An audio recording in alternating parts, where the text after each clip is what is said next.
ఈ రోజు power star Pawan Kalyan birthday సందర్భంగా సివిఆర్ మల్టీప్లెక్స్ లో పవన్ కళ్యాణ్ సినీ రాజకీయ జీవితంపై special programme. Power star Pawan Kalyan, జనసేనాని పవన్ కళ్యాణ్ పేరు ముందున్న పదమే మారింది.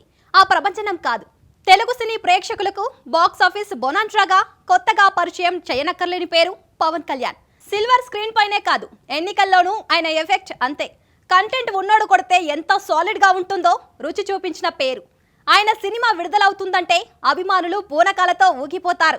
నిర్మాతలు ఆయనతో సినిమాలు చేయడానికి క్యూ కడతారు. కానీ ఆయనకు మాత్రం ప్రజాసేవే ముఖ్యం. ప్రజలకు ఏదో చేయాలనే తపనతో కోట్ల రూపాయలను కాదనుకొని రాజకీయాల్లోకి రంగప్రవేశం చేశారు. ఇప్పుడు ఏపీ డిప్యూటీ సీఎంగా అకుంఠిత దీక్షతో ప్రజాసేవలోనే ఉన్నారు. అభిమానులు, ప్రేక్షకుల గుండెల్లో చెరగని స్థానాన్ని సంపాదించుకున్న పవన్ కళ్యాణ్ గురించి ప్రత్యేక కథనం మీ సినీ మల్టీప్లెక్స్ లో మీకోసం. ఇతని పేరు పవన్, కానీ ఆయన తుఫాన్ లాంటోడు. స్వయంగా మోడీ ఇచ్చిన కితాబు ఉంది. అవును, గాలికి ఓ లెక్కుంటుంది, కనికరం ఉంటుంది. తుఫానుకి అవేమీ ఉండవు. వచ్చిందంటే ఊడ్చుకుంటూ పోవడమే. మహావృక్షాల్ని సైతం పెకిలించుకొని విధ్వంసం చూపించడమే. అదెలా ఉంటుందో 2024 ఎన్నికలు నిరూపించేశాయి. అధికారంలో ఉన్న పార్టీని చెప్పి మరీ అధపాతాళానికి తొక్కేసిన మరో రాజకీయ నాయకుడు మనకు కనిపించడమే. గెలిచి ఓడడంతో లెక్క సమానమవుతుంది. కానీ ఓడిన చోట గెలవడం ఓ కొత్త చరిత్రకు నాంది పలుకుతుంది. పవన్ ఓ చరిత్ర. పవన్ కళ్యాణ్ కోసం ప్రత్యేకంగా కథ రాయాల్సిన అవసరం లేదండి. ఆయన తెరపై ఉంటే చాలు. ఆయన నటించిన పాత సినిమాల్లో సీన్లన్నీ కట్ చేసి అతికించినా సరిపోతుంది. కేవలం పవన్ కళ్యాణ్ చూడ్డానికే జనం థియేటర్లకు వెళ్తారు. అలాంటప్పుడు కథెందుకు అన్నారో పాన్ ఇండియా రైటర్. ఆయనెవరో కాదు, విజయేంద్ర ప్రసాద్. రచయిత పనిని ఇంత సింపుల్ చేసిన సూపర్ స్టార్ బహుశా టాలీవుడ్ లోనే లేడేమో, ఇక రాడేమో. చిరంజీవి తమ్ముణ్ణి ఇంకో చిరంజీవిగానే చూడాలనుకుంటారు అభిమానులు. చిరంజీవిలా ఫైట్లు చేయాలి, చిరంజీవిలా డాన్స్ చేయాలి, చిరంజీవిలా డైలాగులు చెప్పాలి. అన్ని చేస్తే ఇక చిరంజీవి ఎందుకు? అలాగే చేస్తే పవన్ కళ్యాణ్ ని ఇంతకాలం గుర్తుపెట్టుకోవడం ఎందుకు? జాగ్రత్తగా గమనించండి. మెగా వారసత్వంతో ఆ ట్యాగ్ లైన్ తో వచ్చిన హీరోలందరూ ఎక్కడో ఓ చోట ఎప్పుడో ఒకప్పుడు చిరంజీవిని ఇమిటేట్ చేద్దామని చూశారు.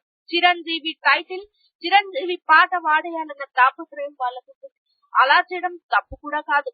కానీ పవన్ కళ్యాణ్ మాత్రం ఎప్పుడూ ఆ సాహసం చేయలేదు. పవన్ ఇప్పటి వరకు చిరంజీవి పాటని రీమిక్స్ చేయలేదు. ఎందుకో తెలుసా? తనదైన సొంత ముద్ర చూపించాలన్న తపన. డాన్స్ లో ఫైట్స్ తో చిరు వేరు, పవన్ పూర్తిగా వేరు. ఇద్దరికి పోలికలు లేవు. నాకు వచ్చిన 4-5 స్టెప్పుల్ని అటు ఇటు తిప్పి వేస్తానంతే, కొత్తగా ప్రయత్నించలేను అని ఏ హీరో అయినా చెప్పగలడా? పవన్ చెప్పాడు. నాకు తెరపై రొమాన్స్ చేయాలంటే చచ్చేంత సిగ్గు. ఆ క్షణంలో సెట్ లో ఎవరైనా ఉంటే ఇంకా ఇబ్బంది అనడం ఓ స్టార్ కు మామూలు విషయమా? పవన్ కి మాత్రమే సాధ్యమే. మెడ మీద చేయి తీసుకెళ్లి రుద్దితే థియేటర్లు బదులైపోవడం ఏంటి? ఆ ఆ ఆ అంటే ఆ డైలాగ్ కి ఫ్యాన్స్ చొక్కాలు చించుకోవడం ఏంటి? ప్యాంట్ మీద ప్యాంట్ వేస్తే ఎర్రతుండు తలకు చుట్టుకుంటే అదే ఫ్యాషన్ అయిపోవడం ఏంటి?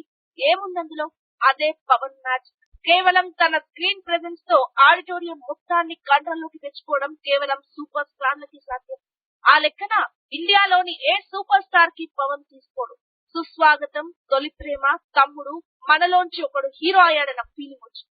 బద్రి, ఖుషి, గబ్బర్ సింగ్ మన కోసం ఒకడు హీరోగా వచ్చాడు అన్న భరోసా కలిగింది. అదే అతన్ని పవర్ స్టార్ గా కూర్చోబెట్టింది. అసెంబ్లీ గేట్ కూడా తాకనివ్వం. Package star. 2 చోట్ల ఓడిపోయాడు. 3 పెళ్లిళ్లు చేసుకున్నాడు. దత్తపుత్రుడు. తను అనుకుంటే ఏడాదికి 100 కోట్లు సాధించగల స్టామినా ఉన్నా ఇన్ని మాటలు ఎందుకు పడ్డాడు? కోరుకుంటే ప్రపంచంలోని సకల సౌకర్యాలు కాళ్ల మీద వచ్చి పడతాయి కదా. మరి నడి రోడ్డు మీద మండుటెండలో ఎందుకు తిరిగాడు? తాను సంపాదించింది అలాగే దాచుకోలేదు. ఆస్తులు కూడబెట్టలేదు. ప్రతి పైసా మళ్ళీ ప్రజలకే ఖర్చు పెట్టాడు. ఇదంతా ఎందుకు? పవన్ హీరోగా వచ్చేటప్పుడు వెనుక చిరంజీవి ఉన్నాడులే అన్న ధైర్యం ఉంది. రాజకీయాల్లోకి వచ్చేటప్పటికి మాత్రం ఒంటరివాడే. పైగా అన్నయ్యే ఫెయిల్ అయ్యాడు, తమ్ముడేం చేస్తాడులే అనే సూటిపోటి మాటలు వినిపించాయి. పవన్ లో ఆవేశమే తప్ప ఆలోచన లేదన్నారంతా. 21 సీట్లకు పరిమితమైపోయినప్పుడు సొంత పార్టీ వాళ్లే విమర్శించారు. నా అనుకున్న వాళ్లే నొసలు చిట్టించారు. కానీ ఇవన్నీ భరించాడు పవన్. ప్రజలకు ఏదో చేయాలన్న తపన, ఈ సమాజానికి తిరిగివ్వాలన్న సంకల్పం. పవన్ వ్యక్తిత్వం, నిజాయితీ తన సినిమాల్లోని హీరోయిజం కంటే గొప్పగా ఉంటుంది. పవన్ సినిమా ఎప్పుడైనా పట్టాలు తప్పిందేమో కానీ పవన్ ఇచ్చిన మాట ఎప్పుడూ తప్పలేదు. అదే అతన్ని ఇప్పుడు డిప్యూటీ సీఎం రేంజ్ లో కూర్చోబెట్టిందేమో. భవిష్యత్తులో ఇంకా అందనంత ఎత్తుకు ఎదుగుతాడేమో ఎవరికి తెలుసు. బండ్ల గణేష్ ఓ మాట అన్నాడు, పవన్ కళ్యాణ్ లాంటోళ్ళు లిమిటెడ్ ఎడిషన్ అని. పవన్ లాంటి పీస్లు రేర్ గా దొరుకుతాయి. పవన్ లిమిటెడ్ పీసే కానీ తన పవర్ అన్లిమిటెడ్. పవన్ అంటే పవర్ స్టేషన్, దాన్ని వాడుకోవాలే కానీ ఆడుకోకూడదు. అలా అనుకుంటే అణు విధ్వంసాలే, ఆద పాతాళాలే.